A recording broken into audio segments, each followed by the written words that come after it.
So, welcome to Parent Night virtually.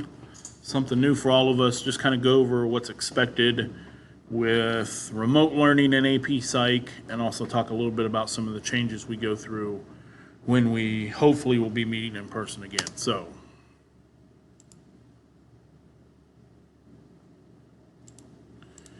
AP Psych itself serves as Psych 101 class. Obviously, if they pass the AP test, they will get credit for it. Just your normal introduction level class, a lot of subjects, not going too deep, but just touching on and increasing the knowledge for psychology. Scoring 3, 4, 5 makes them eligible for college credit. North Carolina is a state where if they get a 3 and they go to a North Carolina college, they will get credit for it automatically. If they go out of state, some states don't have that. Student will just have to look at the college website itself, and it'll probably be in the admissions. 10-year average rate, about 85% pass rate for the course. Daily schedule, we have the green attendance puzzle piece that they take. Look at the weekly schedule. Usually Mondays and Thursdays are our Zoom. Our Zooms go anywhere from 10 to probably about 20 minutes. And then they'll be given an assignment or a reading or a day to work on their vocab to help increase that knowledge itself. Textbook is on the Schoology page.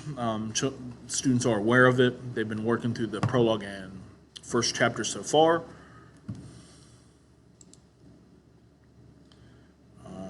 There we're looking at some of the unit dates itself. We actually had to push back Unit 1 just to try to adapt to it. No big deal. We'll still get through those three tests through the first quarter, whether we're in remote or we go to a blended or a full go schedule. Tests themselves, as long as we're in remote learning, we're going to work with free response.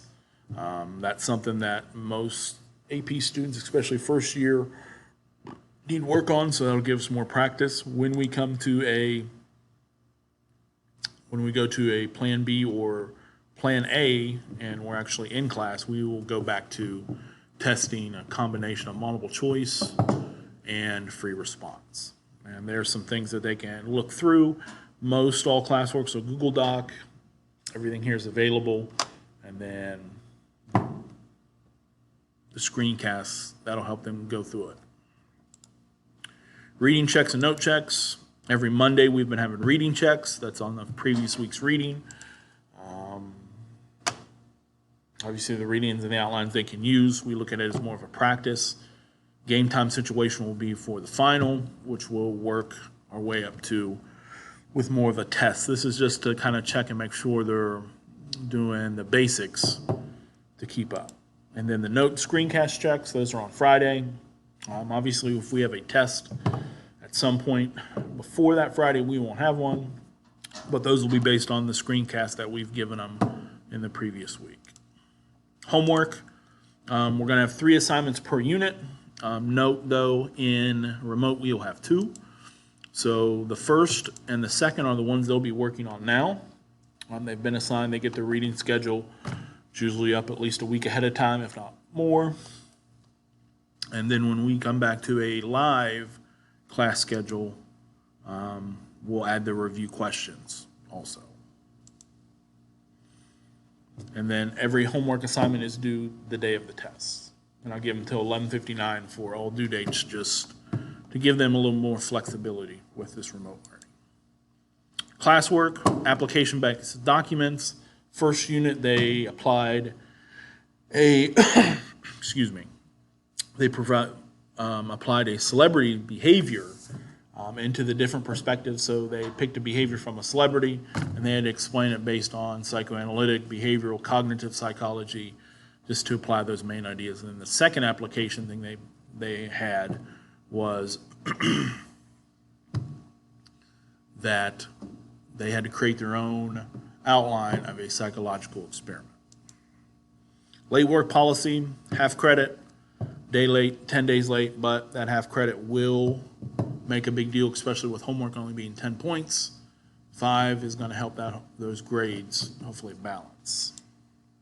AP test, May 11th, be 2 parts. There'll be 100 questions, multiple choice questions, they get 70 minutes, and then 2 free response questions, they get 50 minutes. And that is subject to change. They changed it last year, just 2 questions, so hopefully they don't change it last minute again. There's the rating scale for the AP exam. The 3, 4, 5 is where you want to be. And then supplemental text Barron's, 8th edition and up. I don't know if they have a 9th edition, but anything 8th edition that'll help them. I would get this maybe second semester.